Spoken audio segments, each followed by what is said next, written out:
Penemuan di tepi Sungai Arunika. Sungai Arunika, di sebuah kota kecil yang terletak jauh dari hiruk-pikuk perkotaan besar, selalu dikenal sebagai tempat yang tenang. Aliran airnya jernih, melewati pepohonan besar dan batu-batu lumut yang sudah berusia ratusan tahun. Namun, ketenangan itu terpecah pada suatu pagi yang berkabut tipis, ketika seorang pemuda bernama Raka berjalan di tepian sungai dengan keranjang bambu di tangannya. Raka adalah nelayan muda, berusia 27 tahun, yang hidup sederhana di desa kecil di pinggir kota Arunika. Setiap pagi ia terbiasa memasang jaring untuk mencari ikan sungai yang dijual ke pasar. Hari itu, langit tampak labu, kabut menggantung rendah, dan angin berembus dingin menusuk tulang. Saat ia menuruni tepian sungai yang licin, matanya menangkap sesuatu yang membuat langkahnya terhenti.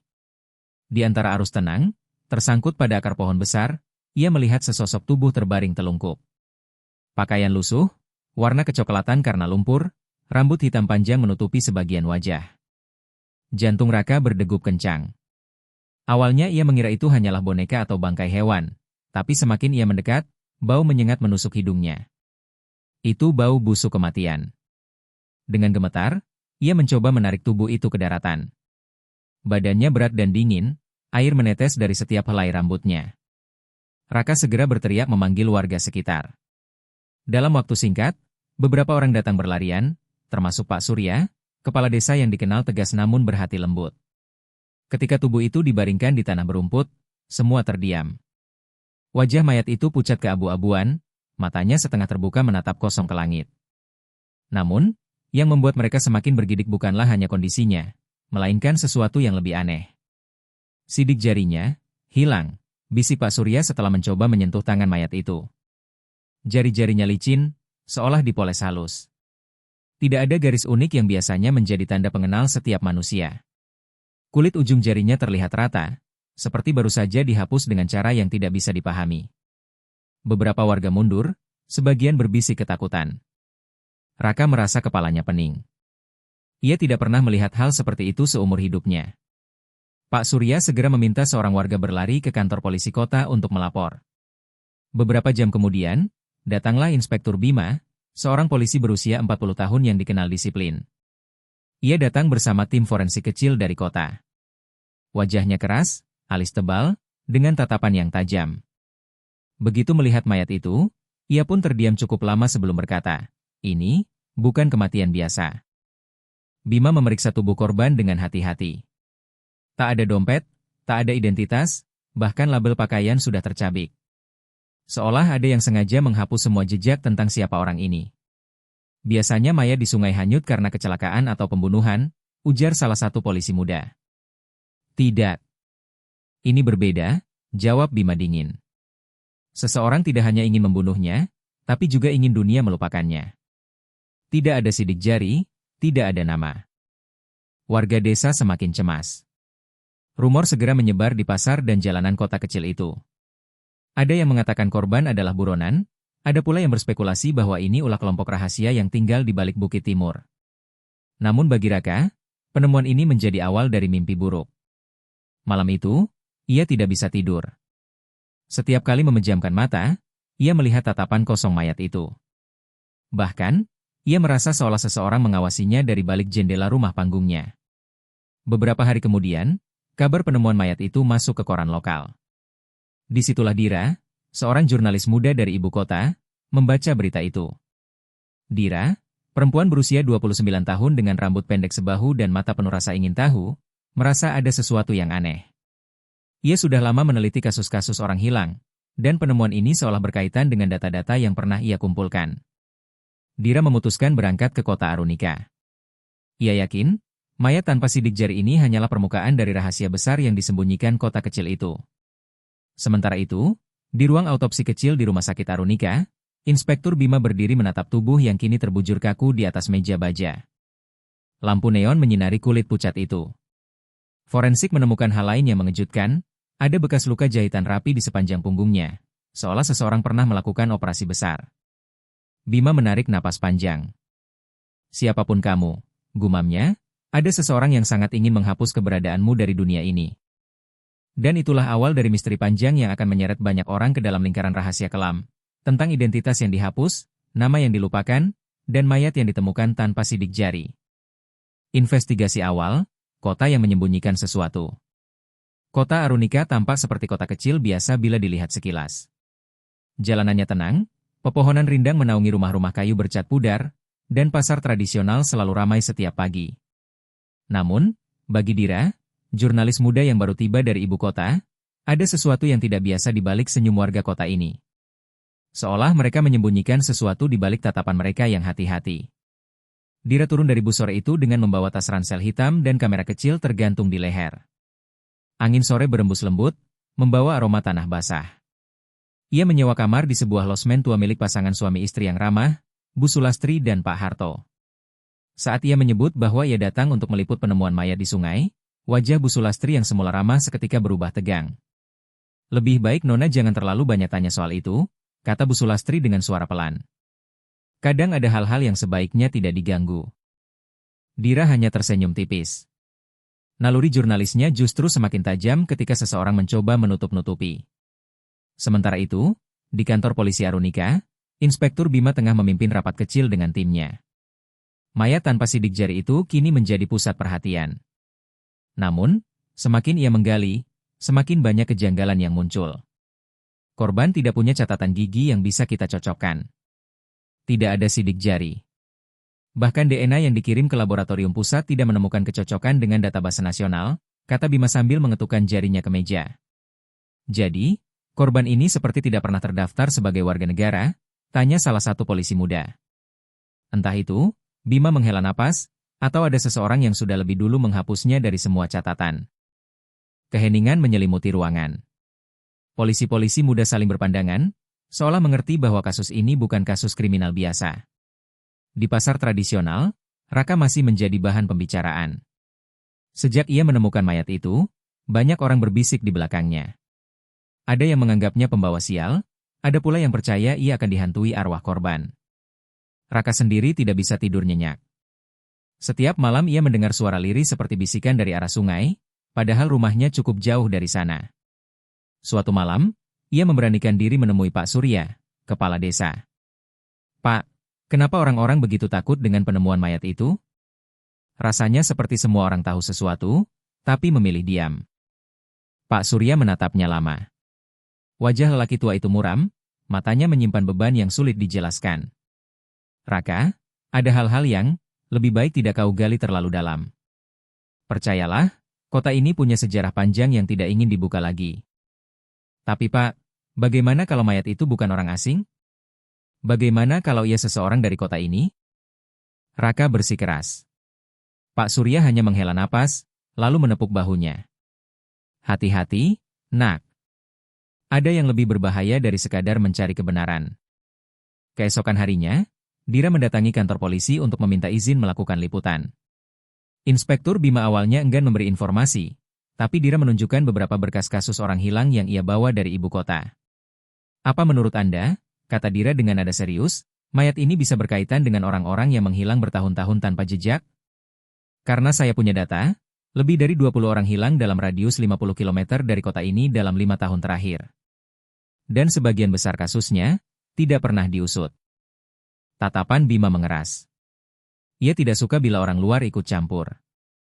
Namun, hatinya tahu Dira punya poin penting. Ia akhirnya berkata, saya tidak bisa memberi Anda akses penuh. Tapi kalau benar ada pola seperti yang Anda bilang, maka kita berhadapan dengan sesuatu yang jauh lebih besar dari dugaan. Dira hanya mengangguk. Ia tahu Bima tidak akan mudah percaya, tapi itu cukup baginya untuk mulai menggali lebih dalam. Sore itu, Dira mendatangi sungai tempat mayat ditemukan. Raka kebetulan sedang memasang jaring di sana. Mereka berkenalan, dan Raka menceritakan bagaimana ia menemukan mayat itu. Saat Dira menanyakan detail tangan tanpa sidik jari, wajah Raka memucat. Betul, jarinya aneh. Seperti dipoles. Waktu aku menyentuhnya, rasanya dingin sekali. Seolah bukan tangan manusia lagi, ucap Raka dengan suara bergetar. Dira menatap air sungai yang berkilau diterpa sinar matahari senja. Ia bisa merasakan ada misteri besar yang mengendap di dasar kota ini, sama seperti air sungai yang tenang di permukaan tapi menyimpan arus deras di bawahnya. Malamnya, di losmen tempat ia menginap, Dira menulis catatan investigasi di laptopnya. Namun tiba-tiba, listrik padam. Gelap gulita menyelimuti kamarnya. Dari jendela, ia melihat seseorang berdiri di ujung jalan, menatap ke arah losmen. Sosok itu tidak bergerak, hanya berdiri diam. Jantung Dira berdegup kencang. Ia berusaha tetap tenang, menutup laptopnya, lalu menutup tirai jendela. Namun, sebelum ia benar-benar menjauh dari jendela, ia sempat melihat sesuatu yang membuat bulu kuduknya meremang. Sosok itu mengenakan sarung tangan hitam, dan di cahaya samar, ia seperti sedang memperhatikan jari-jarinya sendiri, seakan memastikan sidik jarinya tetap tersembunyi. Di tempat lain, Inspektur Bima menerima laporan dari timnya. Mereka menemukan bekas jejak roda mobil besar di dekat tepi hutan, tidak jauh dari lokasi mayat ditemukan. Ada juga sisa kain putih yang terjebak di ranting pohon. Saat diperiksa, kain itu ternyata sejenis pakaian pasien rumah sakit, tetapi tanpa label atau nomor identitas. Ini bukan kebetulan, gumam Bima. Ada yang membawa korban ke sana, lalu membuangnya di sungai. Pertanyaannya, siapa? Keesokan harinya, kota Arunika tampak lebih sunyi dari biasanya. Orang-orang bicara dengan suara pelan, anak-anak tidak lagi bermain di jalanan. Ada atmosfer ketakutan yang merayap di udara. Dira, Raka, dan Inspektur Bima belum saling menyadari bahwa mereka kini terhubung oleh misteri yang sama. Namun, bayangan gelap mulai bergerak di balik kota ini, seolah tidak ingin rahasia mereka terbongkar. Dan di malam berikutnya, sebuah pesan anonim diselipkan ke bawah pintu kamar Dira. Di atas kertas lusuh itu hanya ada satu kalimat. Pergilah sebelum kamu juga dihapus dari dunia. Jejak luka yang hilang. Rumah sakit kota Arunika berdiri tidak jauh dari alun-alun tua. Bangunannya sudah berusia puluhan tahun dengan cat dinding yang mulai memudar. Malam itu, ruang autopsi masih menyimpan aroma tajam formalin dan desinfektan. Lampu neon putih menyinari tubuh korban yang kini terbujur kaku di atas meja baja. Tubuh tanpa identitas, tanpa sidik jari, tanpa nama. Inspektur Bima berdiri tegak di samping meja, sementara dokter forensik, Dr. Ratna, mengenakan sarung tangan lateks putih, dengan wajah serius penuh konsentrasi. Usianya sekitar 45 tahun, rambutnya disanggul rapi, dan matanya tajam menatap setiap detail tubuh mayat itu. Ada sesuatu yang ingin saya tunjukkan, ucap Dr. Ratna pelan, suaranya bergema di ruangan. Ia mengambil alat bedah kecil, lalu menunjuk punggung korban. Di sana, terlihat garis samar yang memanjang dari tengkuk hingga pinggang, seolah pernah dilakukan operasi besar. Luka itu sudah menutup dengan baik, hampir tidak terlihat jika hanya diperhatikan sepintas. Namun di bawah cahaya lampu, bekas jahitan itu jelas sekali. Operasi tulang belakang? Tanya Bima. Bukan hanya itu, jawab Dr. Ratna sambil menghela napas. Lihat bagian dada. Ada bekas luka jahitan juga, seakan ia pernah menjalani operasi jantung. Tapi yang aneh, tidak ada catatan medis. Semua luka operasi ini rapi, dilakukan oleh seseorang yang sangat ahli. Namun, siapapun dia, ia tidak meninggalkan jejak sama sekali. Bima mengerutkan kening. Jadi korban ini pernah menjalani operasi besar, mungkin lebih dari sekali. Tapi tidak ada catatan rumah sakit, tidak ada identitas. Seperti orang yang sengaja dihapus keberadaannya. Dr. Ratna menatap Bima dalam-dalam. Saya tidak tahu siapa orang ini, tapi saya yakin, ia bukan pasien biasa. Ada sesuatu yang disembunyikan di balik tubuhnya. Di luar ruang autopsi, malam semakin larut. Hujan rintik-rintik turun, menambah dinginnya udara kota kecil itu. Dira berdiri di bawah atap rumah sakit, menyalakan rokoknya pelan. Ia menunggu kesempatan untuk berbicara dengan Bima. Ketika inspektur itu keluar, wajahnya tampak muram. Bagaimana hasilnya? Tanya Dira dengan nada hati-hati. Bima menatapnya tajam. Anda bukan bagian dari penyelidikan resmi. Tapi saya bisa membantu, sahut Dira cepat. Saya sudah meneliti puluhan kasus orang hilang. Luka operasi itu, mungkin ada hubungannya dengan jaringan ilegal. Saya pernah dengar rumor tentang tempat di mana identitas seseorang bisa dihapus, mulai dari dokumen hingga sidik jari. Bima terdiam sejenak. Kata-kata Dira memang terdengar seperti teori liar, tapi ada sesuatu yang mengganjal di hatinya. Ia tahu kota Arunika punya lapisan gelap yang tidak pernah tersentuh hukum. Apa yang Anda tahu tentang kota ini? Tanya Bima tiba-tiba. Dira menghembuskan asap rokok, lalu menatap langit kelabu. Saya tahu ada desas-desus tentang sebuah rumah tua di Bukit Timur. Konon, rumah itu dulu milik seorang dokter bedah yang menghilang secara misterius. Beberapa orang percaya, sampai sekarang tempat itu masih digunakan, bukan untuk penyembuhan, tapi untuk menghapus sesuatu dari orang-orang yang ingin melarikan diri dari masa lalu mereka. Di sisi lain kota, Raka duduk termenung di beranda rumah panggungnya. Angin malam membawa suara gemerisik daun bambu. Ia masih tidak bisa mengusir bayangan mayat itu dari pikirannya. Semakin ia mencoba melupakan, semakin jelas wajah pucat itu muncul di mimpinya. Malam itu, ia mendengar suara langkah kaki di halaman. Jantungnya berdegup kencang. Ia keluar dengan membawa lampu minyak, lalu melihat bekas tapak sepatu besar di tanah basah. Tidak ada siapapun di sana. Namun di pagar bambu, ia menemukan selembar kertas kusut. Dengan tangan gemetar, Raka membuka kertas itu. Isinya hanya satu kalimat. Kau melihat sesuatu yang seharusnya tidak kau lihat. Keesokan paginya, kabar penemuan bekas operasi di tubuh korban menyebar cepat di kalangan terbatas. Dira semakin yakin bahwa kasus ini terkait dengan jaringan rahasia yang menghapus identitas manusia. Ia mencoba mewawancarai beberapa warga kota, namun hampir semua menolak bicara. Hanya seorang nenek tua di pasar, Nyi Samirah, yang berani berbisik padanya. Dulu, puluhan tahun lalu, ada orang-orang yang hilang begitu saja. Mereka pergi sehat-sehat saja, lalu kembali, tapi berbeda. Mata mereka kosong, sidik jari mereka hilang. Tidak lama kemudian, mereka menghilang lagi untuk selamanya. Kau hati-hati, nak. Kota ini menyimpan luka yang tak pernah sembuh. Kata-kata itu membuat bulu kuduk Dira merinding. Apakah ini hanya cerita rakyat untuk menakuti orang, atau memang ada kenyataan mengerikan yang tertutup rapat? Sementara itu, Bima memeriksa arsip rumah sakit. Namun ia menemukan kejanggalan, ada puluhan berkas pasien yang hilang, terutama pasien dengan operasi besar. Semua catatan itu lenyap tanpa jejak, seolah disengaja dihapus. Ketika ia menanyai petugas arsip, wajah mereka pucat ketakutan. Pak, lebih baik jangan usut terlalu jauh. Beberapa tahun lalu, ada perawat yang mencoba membongkar catatan ini. Seminggu kemudian, ia ditemukan tewas tenggelam di sungai. Sama seperti korban itu. Bima mengepalkan tangannya. Ia tahu sekarang bahwa ia tidak hanya berhadapan dengan kasus kriminal biasa. Ada jaringan yang lebih besar, lebih licin, dan berakar kuat di kota ini. Malamnya, Dira kembali ke losmen dengan perasaan tidak tenang. Ia membuka laptop dan menuliskan semua temuannya. Mayat tanpa sidik jari, bekas operasi, catatan pasien yang hilang, rumah tua di Bukit Timur. Namun tiba-tiba, ia mendengar suara ketukan pelan di pintu kamarnya. Ia mendekat hati-hati. Ketika pintu dibuka, tidak ada siapapun di sana. Hanya sebuah kotak kayu kecil tergeletak di lantai. Dengan hati-hati, ia membukanya. Di dalamnya ada sarung tangan lateks putih yang berlumuran noda merah kering, dan secari kertas yang bertuliskan. Berhenti mencari, atau kau akan berakhir di meja yang sama. Dira menggenggam kotak itu erat. Matanya menatap tajam ke arah jendela yang terbuka sedikit. Ia tahu kini dirinya benar-benar sedang diawasi. Dan di kejauhan, dari balik bayangan pepohonan, sepasang mata mengamati losmen tua itu dengan penuh kewaspadaan. Siapapun mereka, jelas tidak ingin rahasia luka yang hilang itu terbongkar.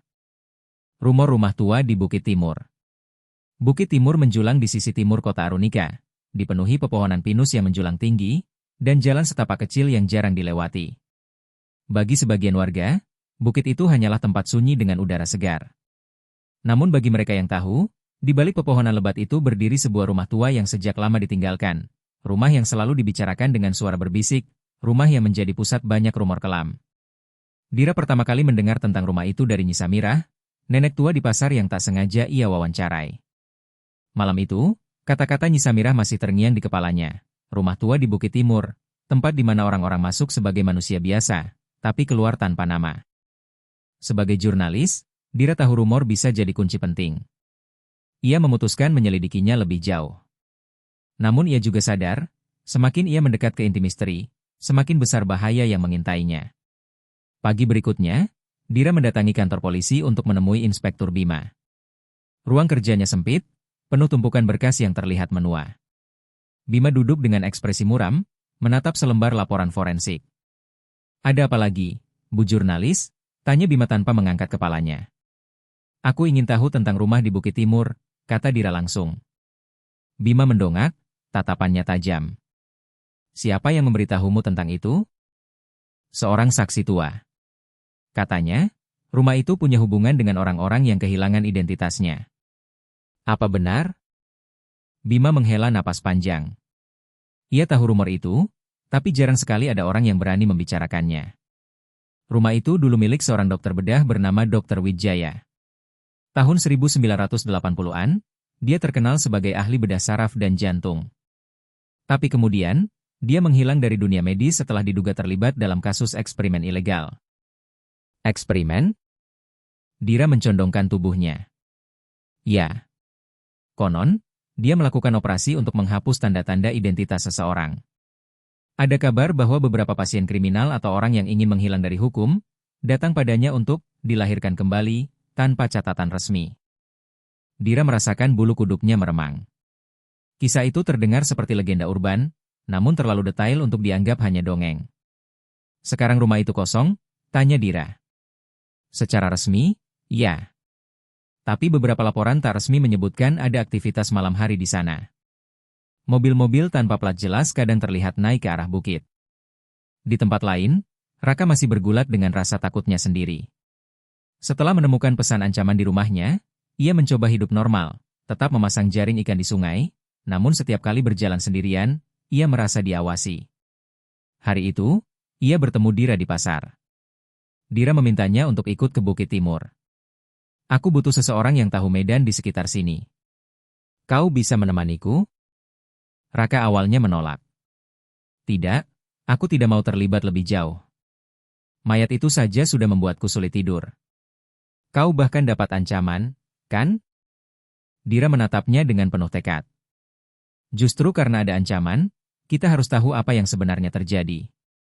Kalau kita diam, orang-orang seperti mereka akan terus bersembunyi. Raka terdiam lama. Ia memang takut, tapi rasa penasarannya juga besar. Akhirnya, ia mengangguk pelan. Malam itu, Dira dan Raka berjalan menuju Bukit Timur dengan hanya ditemani lampu senter. Jalan setapak menanjak licin oleh lumut, dan kabut tipis menggantung rendah di antara pohon-pohon pinus. Angin dingin menusuk kulit, membawa suara gemerisik daun yang terdengar seperti bisikan. Setelah hampir 1 jam berjalan, mereka melihat siluet rumah besar di kejauhan. Bangunannya bergaya kolonial, berdiri angkuh meski catnya sudah terkelupas, jendela-jendela kayu patah, dan atapnya sebagian roboh dimakan waktu. Namun anehnya, beberapa bagian rumah tampak seperti baru diperbaiki. Ada pagar kawat yang cukup baru di sisi utara, dan sebuah pintu besi dengan gembok besar. Rumah tua? Raka berbisik. Rumah operasi, jawab Dira pelan. Mereka berdua berjongkok di balik semak, mengamati dari jauh. Saat itulah, seberkas cahaya lampu terlihat dari dalam rumah. Seseorang berjalan dengan senter, siluet tubuhnya terlihat jelas di balik jendela pecah. Tidak hanya satu, ada 2, 3 sosok bergerak di dalamnya. Jadi, tidak kosong, gumam Dira. Tiba-tiba, suara mesin mobil terdengar mendekat. Sebuah van hitam berhenti di depan rumah. 2 pria bertubuh besar keluar, lalu membuka pintu belakang. Dari dalam, mereka menurunkan sesuatu, tubuh manusia yang tertutup kain putih. Raka menutup mulutnya dengan tangan, hampir berteriak. Dira menahan napas. Mereka hanya bisa berjongkok diam, menyaksikan tubuh itu dibawa masuk ke rumah. Beberapa jam kemudian, Dira dan Raka kembali ke kota dengan wajah pucat. Mereka tidak berani mendekat lebih jauh, tapi apa yang mereka lihat sudah cukup. Rumah itu masih aktif, dan tampaknya digunakan untuk tujuan yang sama seperti puluhan tahun lalu. Keesokan harinya, Dira menemui Bima. Ia menceritakan semuanya dengan detail, tapi ekspresi Bima tetap keras. Kalian gila. Pergi ke sana malam-malam tanpa perlindungan? Itu sangat berbahaya, geram Bima. Tapi sekarang kita punya bukti bahwa rumah itu tidak kosong, kata Dira. Bima terdiam, lalu mengusap wajahnya. Aku tidak bisa bertindak tanpa surat perintah. Dan untuk kasus ini, atasan pasti akan menghalangi. Mereka menganggap ini hanya rumor.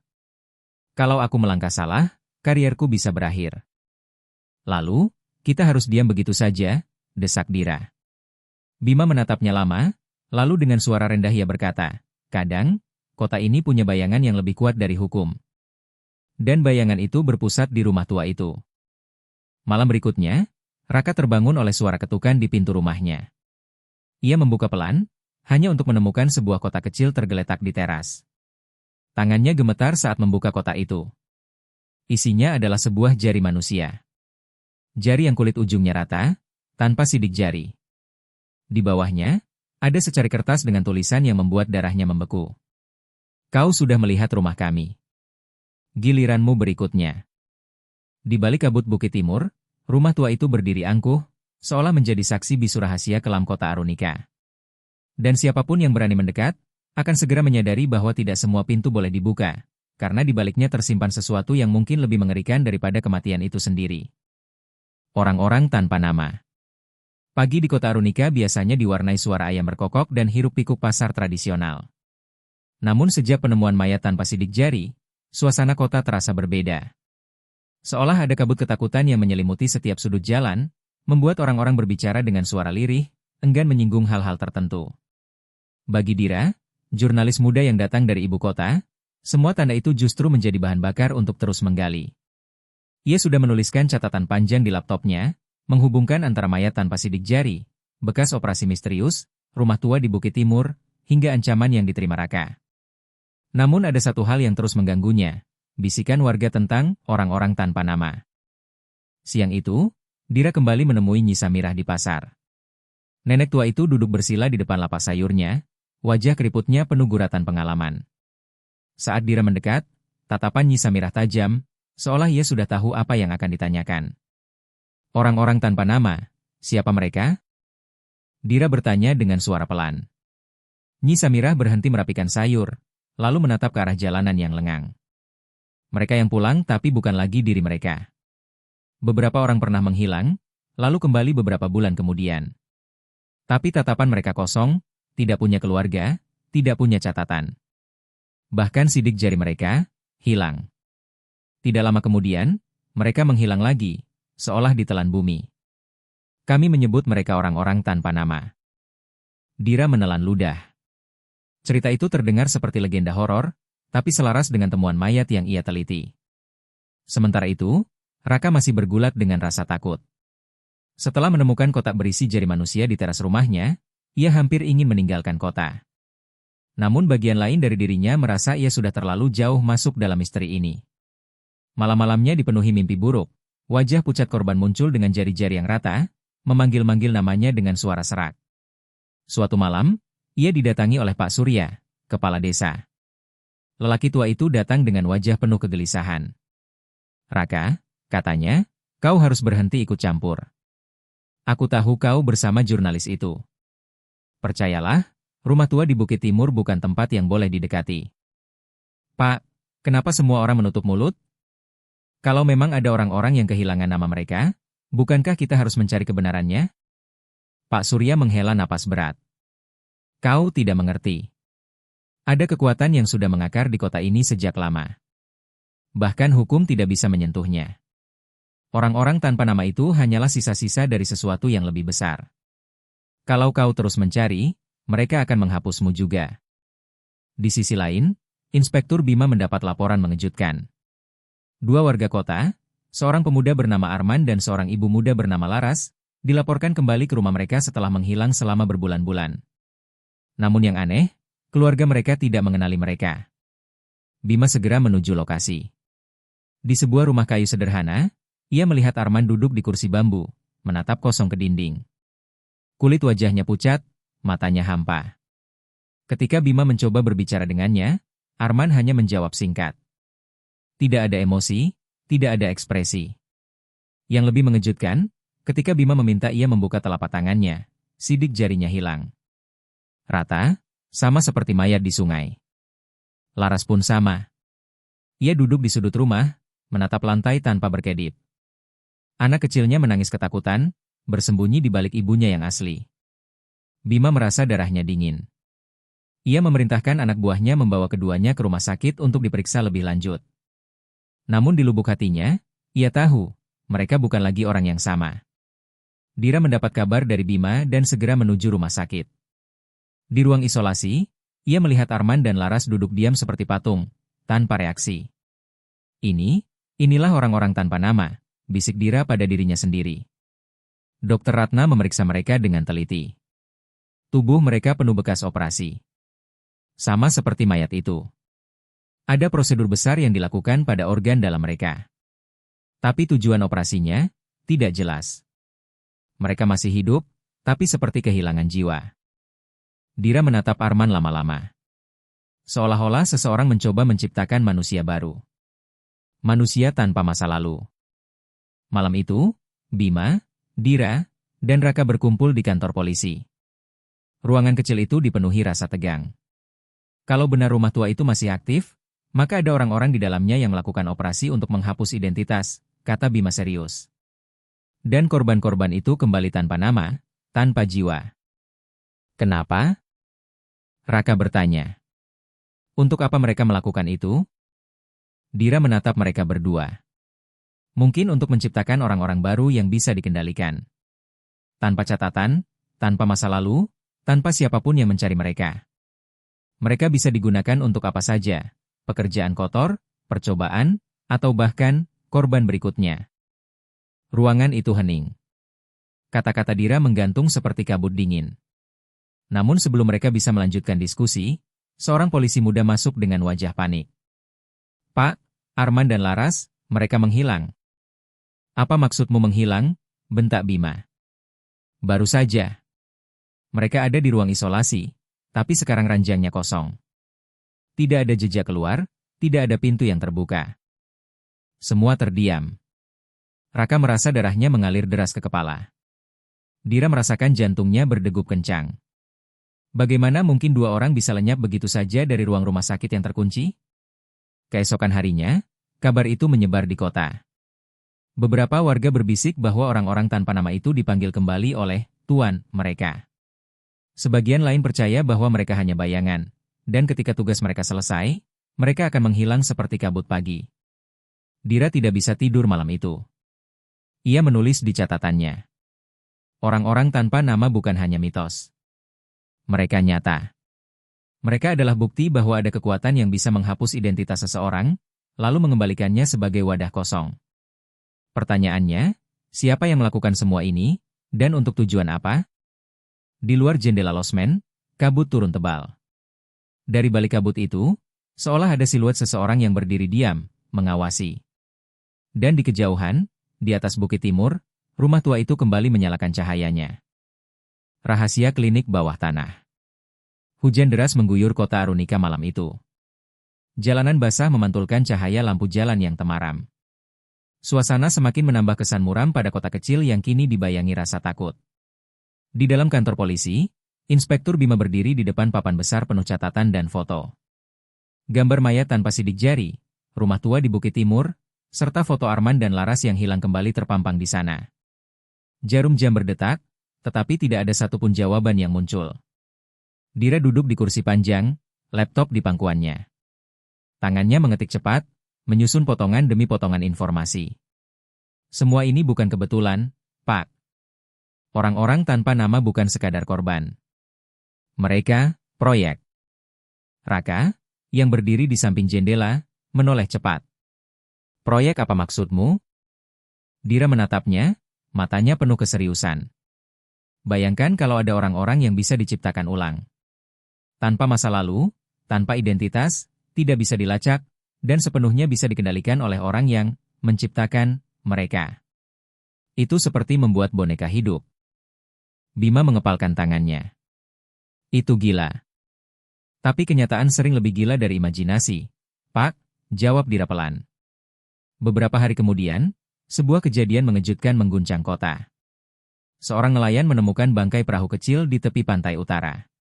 Di dalamnya ada peti besi berisi tumpukan peralatan medis berkarat, pisau bedah, jarum suntik, sarung tangan bernoda darah kering, dan dokumen-dokumen yang setengah terbakar. Polisi segera mengamankan barang-barang itu, dan Bima memanggil Dira serta Raka untuk melihatnya. Di ruang barang bukti, mereka membuka dokumen yang tersisa. Sebagian besar sudah rusak, tapi ada beberapa lembar yang masih bisa dibaca. Di bagian atas kertas, tertulis. Proyek Revitalisasi Identitas Subjek Batch 04. Ada tabel dengan nomor subjek, usia, dan kondisi fisik. Di kolom terakhir, ada catatan dingin, identitas lama dihapus. Subjek siap untuk reposisi. Raka merasakan bulu kuduknya meremang. Reposisi? Maksudnya, dipakai ulang? Dira menelan ludah. Mungkin dijual. Mungkin dipakai untuk misi tertentu. Atau lebih buruk lagi, mungkin hanya untuk eksperimen berikutnya. Petunjuk baru itu membawa mereka kembali pada rumah tua di Bukit Timur. Malam itu, mereka bertiga nekat kembali ke sana. Rumah besar itu berdiri angker di bawah cahaya bulan. Dindingnya penuh lumut, jendela-jendelanya pecah, dan udara di sekitarnya terasa berat. Namun kali ini, mereka datang bukan hanya untuk mencari bukti, tetapi untuk menemukan kebenaran. Pintu depan terkunci, kata Bima pelan setelah mencoba gagang pintu. Dira menunjuk sisi kiri rumah. Waktu aku memotret rumah ini dari kejauhan, aku sempat melihat pintu kecil di samping. Mungkin pintu itu menuju ke bawah tanah. Mereka menyusuri sisi bangunan, dan benar saja, di balik semak belukar, ada pintu besi berkarat yang setengah terkubur tanah. Raka dan Bima berusaha membuka dengan linggis kecil yang mereka bawa, dan setelah suara decit panjang, pintu itu terbuka. Aroma busuk menyengat dari dalam. Tangga menurun ke bawah membawa mereka ke sebuah lorong gelap. Dinding bata lembab, lampu-lampu redup menggantung dari kabel tua. Lorong itu berakhir di sebuah pintu ganda dari baja. Bima menempelkan telinganya, mendengar samar-samar suara mesin berdengung. Dengan hati-hati, ia mendorong pintu itu. Apa yang mereka lihat membuat ketiga orang itu terdiam ngeri. Ruangan luas itu menyerupai klinik bawah tanah.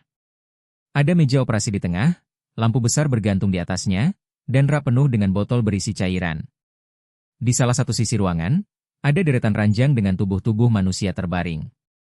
Beberapa di antara mereka masih hidup, napas pelan, mata terbuka kosong, tangan gemetar. Yang lain tampak sudah mati, tubuh mereka ditutupi kain putih. Dira menutup mulutnya, menahan teriakan. Ya Tuhan, ini rumah jagal manusia. Raka merasakan kakinya lemas, hampir tidak mampu berdiri. Bima, dengan rahang mengeras, berjalan mendekati meja operasi. Ada catatan terbuka di sana, dengan tulisan tangan rapi. Subjek 27, sidik jari berhasil dihapus.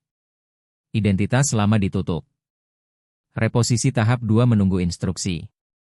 Tiba-tiba, suara langkah terdengar dari lorong belakang. Mereka bertiga segera bersembunyi di balik lemari besar. Dua orang berpakaian putih masuk ke ruangan, wajah mereka tertutup masker bedah. Mereka mendorong ranjang dengan seorang pria muda yang tubuhnya penuh bekas sayatan. Subjek berikutnya siap, kata salah satu dari mereka dengan suara datar. Yang lain menyalakan mesin operasi. Kita harus segera menyelesaikan tahap reposisi.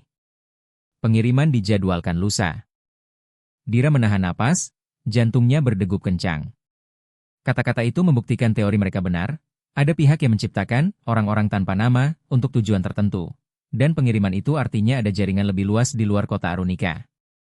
Raka ingin berteriak, ingin keluar dan menghentikan mereka. Tapi Bima menahannya. Belum saatnya. Kita butuh bukti lebih besar. Setelah kedua orang itu pergi, mereka keluar dari persembunyian. Dira segera mengambil foto-foto ruangan, catatan, dan tubuh para korban. Raka membantu memeriksa rak dokumen, menemukan berkas lain yang menyebutkan nama sebuah perusahaan farmasi besar di luar kota. Ada perusahaan di balik ini, gumam Dira dengan wajah pucat. Mereka bukan sekadar dokter gila. Ini jaringan. Namun sebelum mereka sempat keluar, alarm ruangan berbunyi. Lampu merah berkedip, suara sirine meraung. Mereka tahu kita di sini, teriak Bima. Suara langkah kaki berlarian memenuhi lorong. Teriakan orang-orang terdengar, makin lama makin dekat. Mereka bertiga berlari, menyusuri lorong sempit menuju tangga keluar. Nafas mereka memburu, jantung berdebar keras. Dari belakang, terdengar teriakan. Jangan biarkan mereka keluar. Hapus mereka juga. Raka, Dira, dan Bima hampir tidak punya waktu berpikir. Mereka hanya tahu satu hal, jika tertangkap, mereka akan berakhir seperti orang-orang tanpa nama yang terbaring di ranjang besi itu. Malam itu, kota Arunika tidak tahu bahwa 3 orang sedang melarikan diri dari neraka bawah tanah yang tersembunyi di balik rumah tua. Dan di dalam ruangan operasi yang ditinggalkan, satu catatan jatuh ke lantai, terbuka pada halaman terakhir. Di sana tertulis, Subjek 31 target, Raka Suryana. Proses eliminasi identitas segera dimulai. Pengejaran di kota bayangan. Malam di kota Arunika tidak pernah terasa sedingin itu sebelumnya. Kabut turun begitu tebal, menelan jalanan, menutupi cahaya lampu yang redup. Di kejauhan, gonggongan anjing bersahut-sahutan, seperti firasat buruk yang mengiringi langkah 3 orang yang sedang berlari demi hidup mereka. Raka, Dira, dan Inspektur Bima keluar dari lorong bawah tanah dengan napas terengah. Keringat bercampur hujan membasahi tubuh mereka. Dari dalam rumah tua, suara langkah dan teriakan masih terdengar, semakin mendekat. Cepat! Mereka mengejar, desis Bima sambil menarik Raka. Raka menoleh sekilas, melihat siluet beberapa orang berpakaian putih berlari di belakang mereka. Di tangan mereka, cahaya senter berkelebat, menembus kabut. Dira menggenggam erat kameranya. Di dalamnya ada foto-foto bukti, catatan operasi, tubuh korban, dan simbol perusahaan farmasi yang tertulis di dokumen. Ia tahu, jika kamera ini jatuh ke tangan mereka, semua perjuangan akan sia-sia. Mereka akhirnya sampai di jalan kecil yang mengarah ke kota. Nafas mereka tersengal, tubuh gemetar, tapi mereka tidak bisa berhenti. Dari belakang, suara peluit dan langkah kaki mengejar tanpa henti. Ke kanan. Gang itu menuju pasar lama, teriak Raka.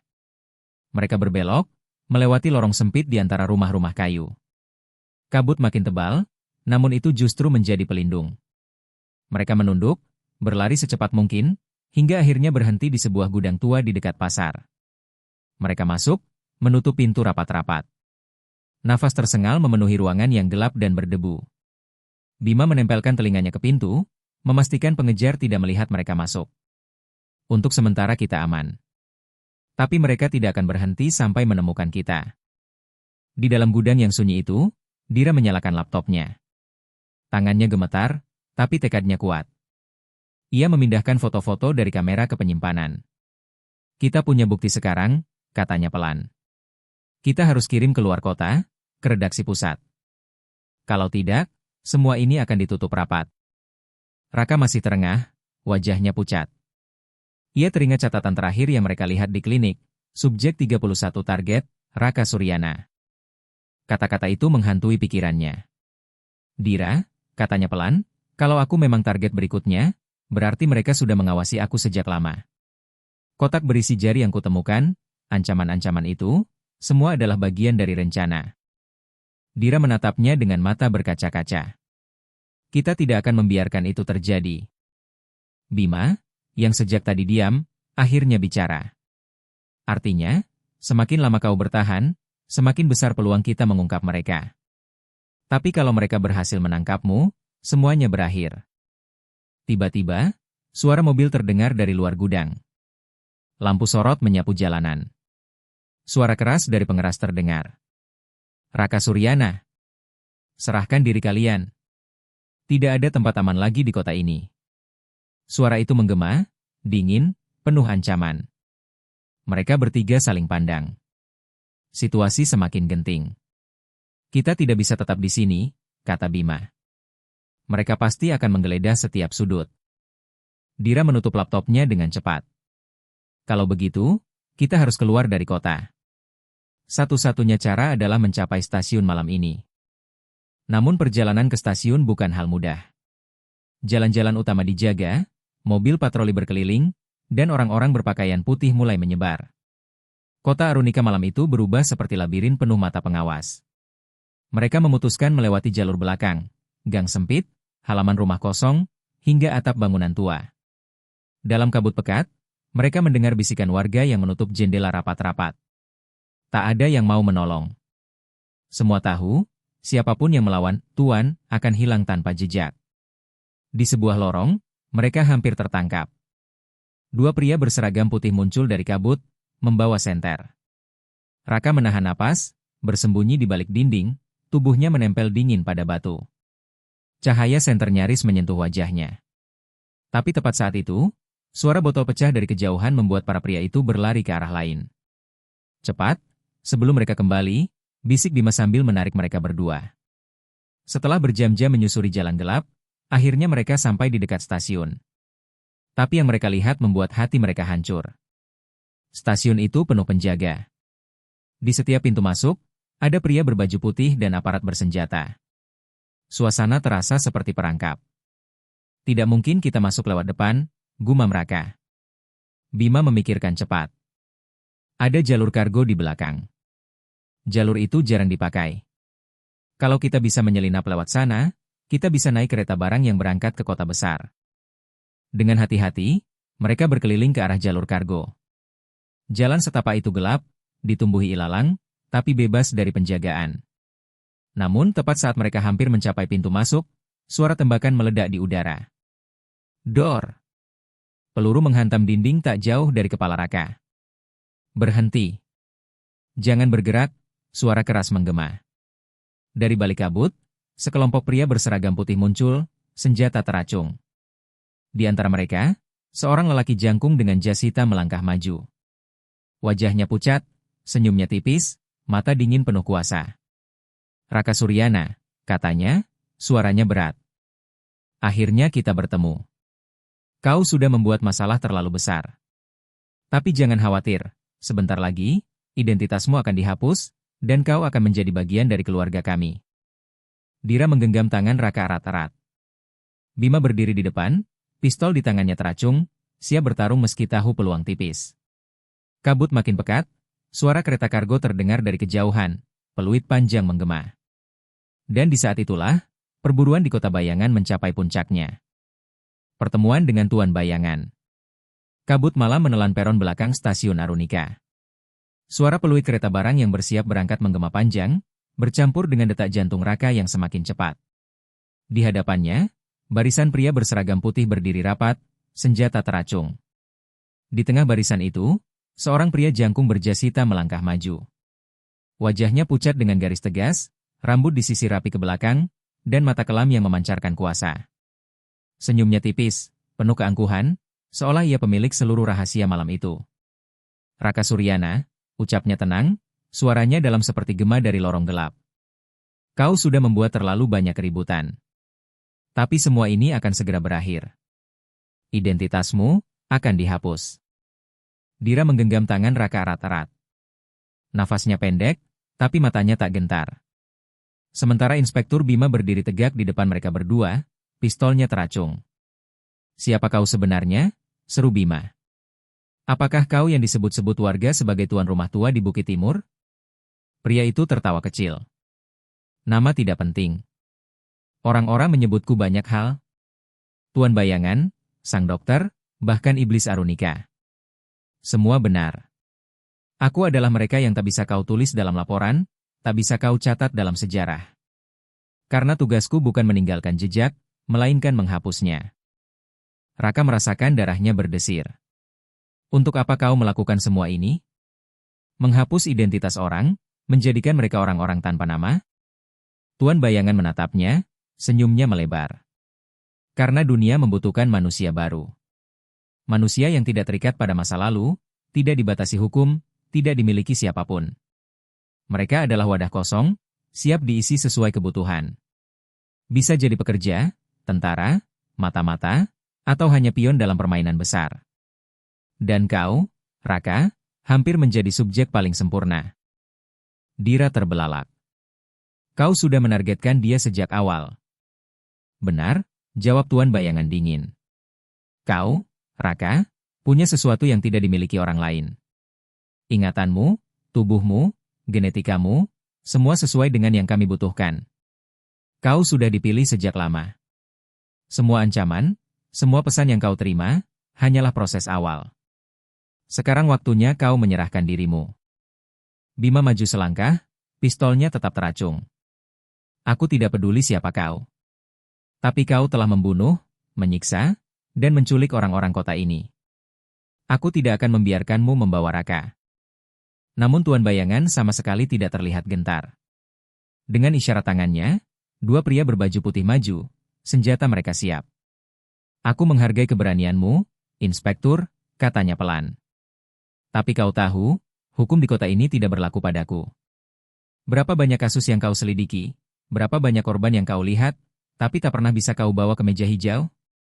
Itu karena aku ada di baliknya semua. Aku adalah hukum di Arunika. Bima menggeram, jari telunjuknya menekan pelatuk. Mungkin. Tapi malam ini kau akan jatuh. Sebelum ketegangan pecah, suara keras menggema, dor. Tembakan meletus, bukan dari pistol Bima, tapi dari arah lain.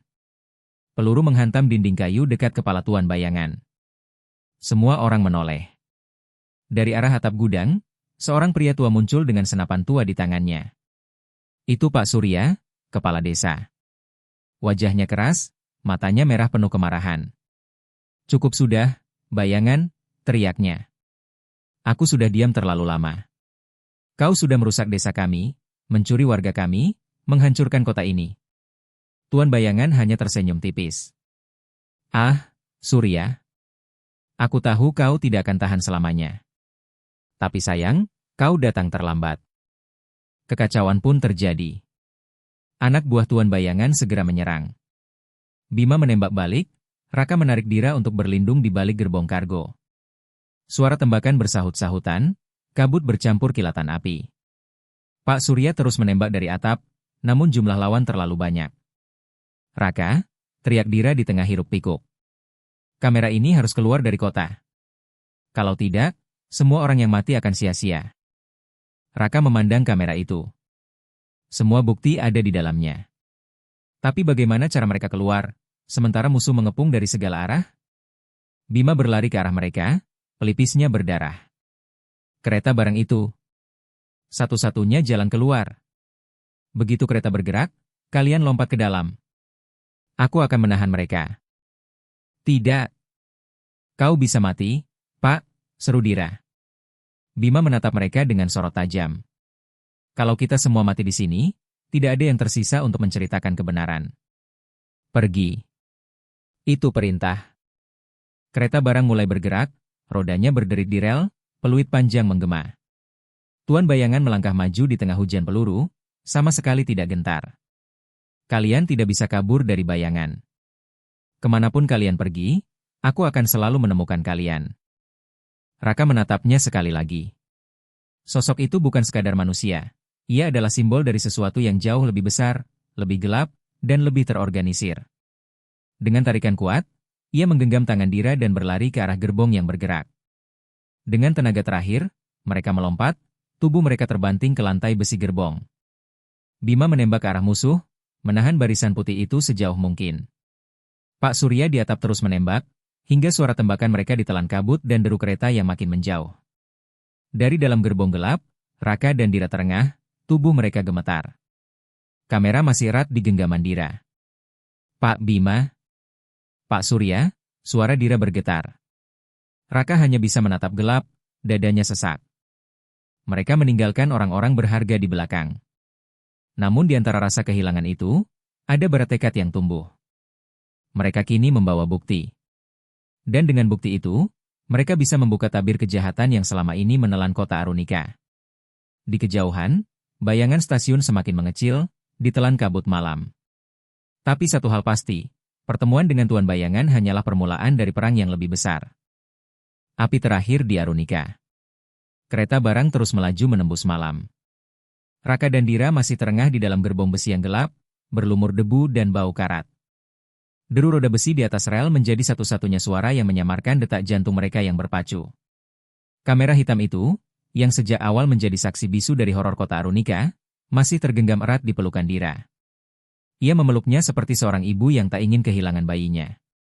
Raka hanya bisa memandangi langit-langit gerbong, pikirannya penuh bayangan wajah Inspektur Bima dan Pak Surya. Mereka masih di sana, bisik Dira, suaranya pecah. Bagaimana kalau mereka? Raka meraih tangannya. Kita tidak boleh sia-siakan pengorbanan mereka. Mereka menahan Tuan Bayangan agar kita bisa lolos. Kalau kita berhenti sekarang, semua itu percuma. Dira menggigit bibirnya, air mata menetes. Tapi ia mengangguk. Mereka berdua tahu, meski tubuh mereka selamat, hati mereka hancur. Kereta terus menjauh, menembus kabut. Namun tanpa mereka sadari, jauh di belakang, pertempuran di stasiun Arunika mencapai puncaknya. Bima, meski pelipisnya berdarah, tetap menembak dengan konsentrasi penuh. Setiap peluru yang ia lepaskan mengenai sasaran.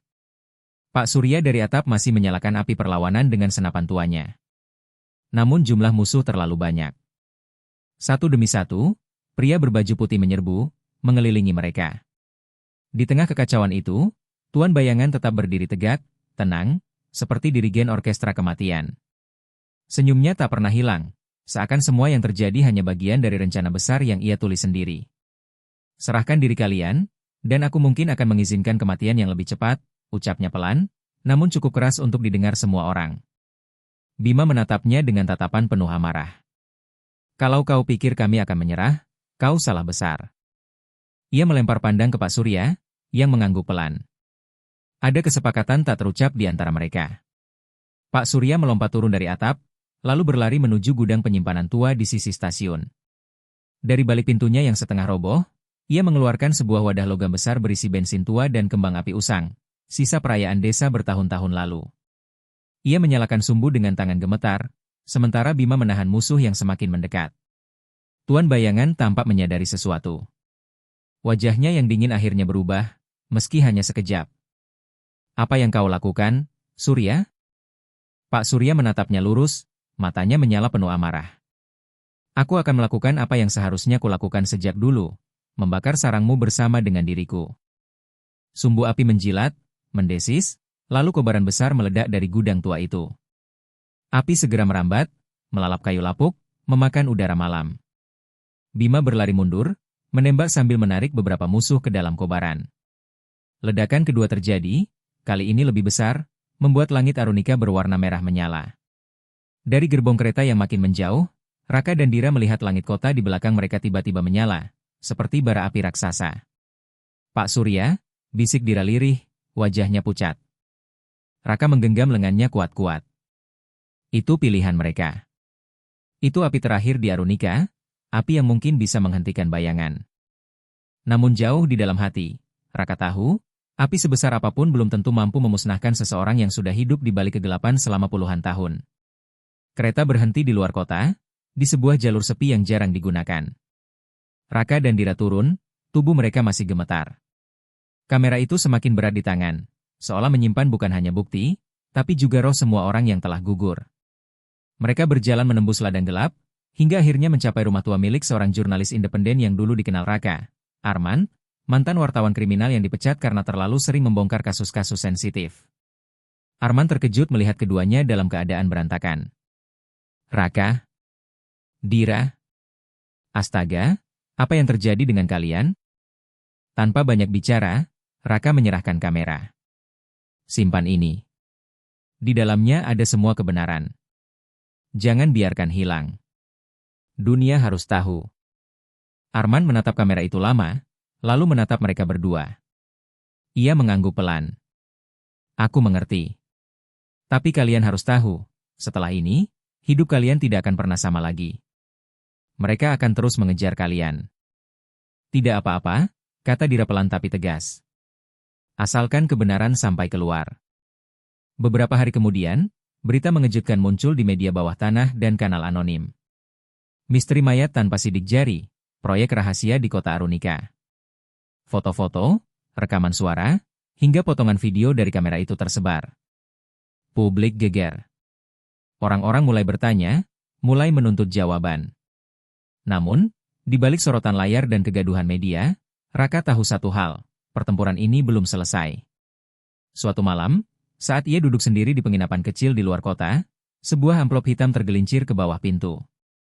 Ia membukanya dengan tangan gemetar.